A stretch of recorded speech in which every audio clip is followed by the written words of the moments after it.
Welcome to 99 TV. నేను బ్రహ్మనాయుడు. సాధారణంగా ఎక్కడైనా ఏదైనా ఇష్యూ జరిగినప్పుడు చాలామంది రాజకీయ నాయకులు మేధావులు మాట్లాడుతూ ఉంటారు. అది సహజమే, సర్వసాధారణమే. ఎందుకంటే రాజకీయ నాయకులు కానీ మేధావులు కానీ సమాజంలో జరిగేటువంటి అంశాల మీద మాట్లాడటం వారి బాధ్యత. అయితే జగన్మోహన్ రెడ్డి గారి కారు కింద పడి మరణించినటువంటి వైసీపీ కార్యకర్త దళితుడైనటువంటి సింగయ్య గారి గురించి ఎందుకని వైఎస్ఆర్ కాంగ్రెస్ పార్టీకి ఒత్తాసు పలికేటువంటి చాలామంది పెద్ద పెద్ద మేధావులు మాట్లాడటం లేదు? ఉదాహరణ కనుక చూస్తే మరి హర్ష కుమార్ గారు మాజీ ఎంపీ, ఈయన పాస్టర్ ప్రవీణ్ పగడాల గారు మరణించిన తర్వాత రచ్చరచ్చ చేశారు. ప్రవీణ్ పగడాల గారిని కావాలని ఎవరో చంపారని, హిందువులు చంపారని కొంతసేపు, ముస్లింలు చంపారని కొంతసేపు, ఆయనకి ఏదో జరిగిందని, కావాలనే ప్రభుత్వం కూడా దాచిపెట్టిందని, పోలీసులు కూడా ఆయన మరణానికి సంబంధించినటువంటి అంశాలన్నీ కూడా తారుమారు చేస్తారని రకరకాలుగా మీడియాలో ఇష్టానుసారంగా మాట్లాడే వ్యక్తుల్లో మరి మాజీ ఎంపీ హర్ష కుమార్ గారు కూడా ఉన్నారు.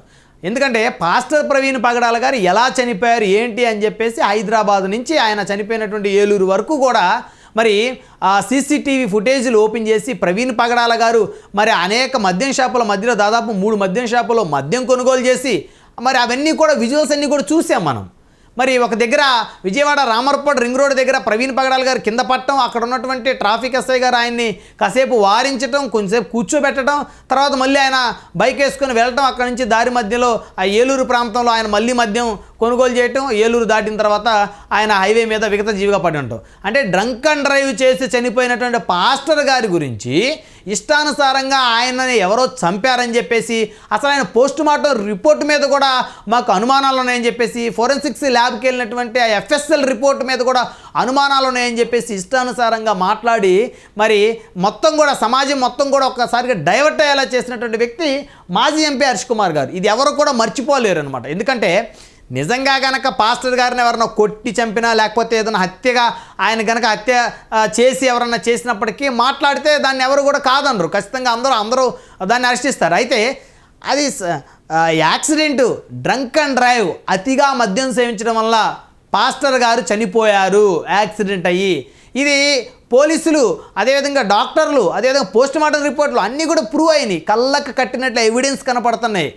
అలా అంత జరిగినప్పటికీ కూడా దాని మీద ఇంకా ఇంకా ఇంకా ఇంకా పెద్ద రప్చర్ చేసి ఆ ఎపిసోడ్ని మరి ఎన్నో నెలల పాటు లాగినటువంటి వ్యక్తి మరి హర్ష కుమార్ గారు. మరి ఈరోజు అదే మాజీ ఎంపీ హర్ష కుమార్ గారు ఎందుకు జగన్మోహన్ రెడ్డి గారి కాన్వాయ్ కింద ఆయన స్వయాన ఆయన కూర్చున్నటువంటి ఆయన కారు కింద సింగయ్య అనేటువంటి ఒక దళితుడు పడి చనిపోతే, మరి ఆ దళితుడు పడి మరి కారు కింద నలిగిపోయినప్పుడు మరి సకాలంలో కనుక జగన్మోహన్ రెడ్డి గారు స్పందించి ఒక వాహనంలో ఆ దళితుడిని ఎక్కించి హాస్పిటల్కి తీసుకుపోయినట్లయితే ఆయన ఖచ్చితంగా బతికి ఉండేవారు.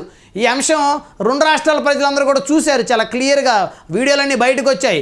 అక్కడ కారు ముందు చాలామంది జగన్మోహన్ రెడ్డి గారి కాన్వాయ్ ముందు డ్రైవర్కి మొరపెట్టుకుంటున్నారు, కారు వెనకపోనివ్వండి అని. అవన్నీ కూడా విజువల్స్ అన్నీ కూడా సోషల్ మీడియా వేదిక అందరూ చూశారనమాట. అక్కడున్న ప్రత్యక్ష సాక్షులు చెప్పారు. ఆ తర్వాత అవన్నీ కూడా విచారణ జరిపి ఎస్పీ గారు అధికారికంగా ధృవీకరించారు, గుంటూరు జిల్లా ఎస్పీ సతీష్ కుమార్ గారు. మరి ఎందుకు హర్ష కుమార్ గారికి ఇవన్నీ కనపట్టలేదు ఆయన కళ్ళకి? మరి ఒక దళితుడు చనిపోలేదు, దళితుడు జగన్మోహన్ రెడ్డి గారి కారు కింద పడి నలిగిపోయాడు.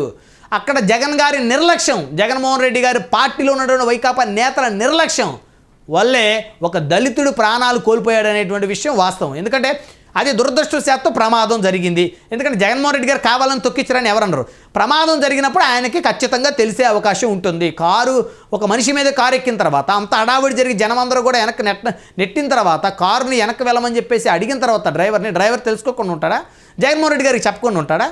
మరి వెనక్కున్నటువంటి నేతలకు తెలియదా? మరి ఎంతోమంది ఆ జిల్లా, గుంటూరు జిల్లా, పల్నాడు జిల్లా చెందినటువంటి ఎంతోమంది వైకాపా నేతలు అందరూ కూడా మరి జగన్మోహన్ రెడ్డి గారి కార్యక్రమం పాల్గొన్నారు కదా, మరి ఎవరికి బాధ్యత లేదా? మరి అలాంటప్పుడు మరి అంతగా మరి అంటే నిర్లక్ష్యం వల్ల ఒక ప్రాణం పోయిన పరిస్థితి, ఒక దళితుడి ప్రాణం. సో మరి ఎందుకు ఈ ఎపిసోడ్ ఎందుకు హర్ష కుమార్ గారు ఎందుకు ఎత్తుకోలేదు? అంటే కేవలం పాస్టర్ గారి యొక్క ఎపిసోడ్ ఎత్తుకుంటే మాత్రం ఈ క్రిస్టియానిటీ మొత్తం కూడా మరి హర్ష కుమార్ గారి వెనక నడుస్తుందనా? క్రిస్టియానిటీ ఒక మతాన్ని రెచ్చగొట్టేసేసి దాని ద్వారా రాజకీయంగా చలి కాచుకుందామనా, రాజకీయ లబ్ధి పొందుదామనా? ఆ రాజకీయంగా పొందిన లబ్ధి జగన్మోహన్ రెడ్డి గారికి లబ్ధి చేకూర్చి తానేదన్నా వ్యక్తిగతంగా రాజకీయంగా లబ్ధి పొందాలనే ఆలోచనలో ఉన్నారనే అని రకరకాల అనుమానాలు ప్రజలు వ్యక్తం చేస్తున్న పరిస్థితి ఉంది. సో అయితే ఇప్పటికైనా మరి హర్ష కుమార్ గారు, సింగయ్య గారు, ఒక దళితుడైనటువంటి వైసీపీ కార్యకర్త సింగయ్య గారు జగన్ గారు కారు కింద పడి ప్రాణాలు వదిలాడు. వైసీపీ నేతలు ముఖ్యంగా జగన్మోహన్ రెడ్డి గారు ఆయన డ్రైవర్ నిర్లక్ష్యం వల్లనే ఒక దళితుడి ప్రాణాలు వదిలినటువంటి ఎపిసోడ్ రాష్ట్ర వ్యాప్తంగా 2 రోజుల చర్చ జరుగుతున్నా సాక్షాత్తు జగన్మోహన్ రెడ్డి గారి సోదరి కాంగ్రెస్ పార్టీ అధ్యక్షులు షర్మిల గారు కూడా ఇది నిర్లక్ష్యం వల్లనే ఆయన చనిపోయాడని చెప్పేసి చెప్పినప్పటికీ కూడా ఎందుకు హర్ష కుమార్ గారు ఎందుకు నోరు మెదపట్లేదు? డ్రంక్ అండ్ డ్రైవ్లో మద్యం సేవించి మరి యాక్సిడెంట్లో చనిపోయిన ప్రవీణ్ పగడాల గారి ఎపిసోడ్ని తెగేంత వరకు లాగి రచ్చ చేసి నానా యాగి చేసి ప్రభుత్వానికి ఆపాదించి, పోలీసులకు ఆపాదించి, డాక్టర్లకు ఆపాదించి ఇష్టానుసారంగా మరి శవాల మీద పేలాలు ఎరుకునే విధంగా రాజకీయంగా మరి మాట్లాడినటువంటి మాజీ ఎంపీ హర్ష కుమార్ గారు మరి ఈరోజు ఎందుకని మరి ఒక దళితుడు ప్రాణాలు వదిలితే, మరి అన్యాయంగా నిర్లక్ష్యం కారణంగా ప్రాణాలు వదిలితే ఎందుకు మాజీ ఎంపీ హర్ష కుమార్ గారు మాట్లాడటం లేదు అనేటువంటి ఒక చర్చ రాష్ట్ర వ్యాప్తంగా మొదలైంది. అంటే గతంలో కూడా పాస్టర్ ప్రవీణ్ పగడాల గారి యొక్క మరణానికి సంబంధించి పదే ప్రతిపక్షం రెచ్చగొట్టింది. అందులోనూ హర్ష కుమార్ గారు ఇంకా దానికి ఆద్యం పోశారు. అంటే ఎందుకు, ఎవరి కోసం? జగన్మోహన్ రెడ్డి గారికి లబ్ధి చేకూరుదాం అనేటువంటి ఎపిసోడ్ ఆ ఆలోచన లేకపోతే మరి ఆ రోజు ఎందుకు అంత రచ్చ చేశారు హర్ష కుమార్ గారు? మరి ఈ రోజు హర్ష కుమార్ గారు జగన్మోహన్ రెడ్డి గారు కాన్వాయ్ కింద ఒక దళితుడు పడి నిర్లక్ష్యంగా జగన్ గారి నిర్లక్ష్యం వల్ల చనిపోతే ఎందుకు నోరు మెదపట్లేదు? అంటే జగన్మోహన్ రెడ్డి గారి మీద ఆయనకి ప్రేమ ఉంది.